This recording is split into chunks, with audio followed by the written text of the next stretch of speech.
720 कोटी खर्चाचा गोरेवाडा प्रकल्प असो की अमरावती मार्ग ते काटोल रोड मार्गावरचा 65 कोटी खर्चाचा चौपदरी 7 किलोमीटरचा रस्ता असो, त्यासाठी विरोधी बाकावर बसून सुद्धा राज्य सरकारकडून निधी खेचून आणण्यात यशस्वी ठरले पश्चिम नागपूरचे लढवय्ये जनप्रतिनिधी सुधाकरराव देशमुख।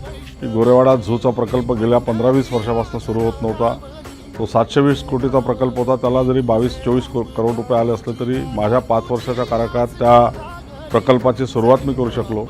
मानकापूरचा उड्डाणपूल 1.5 वर्षामध्ये पूर्ण झाला। साधारणतः 300 कोटीचा तो प्रोजेक्ट आहे। त्यानंतर रामझुला अनेक वर्ष ताटकत पडला होता। माझा 5 वर्षाच्या काळात सतत त्याचा पाठपुरावा करून तो पूर्णत्वास आलेला आहे।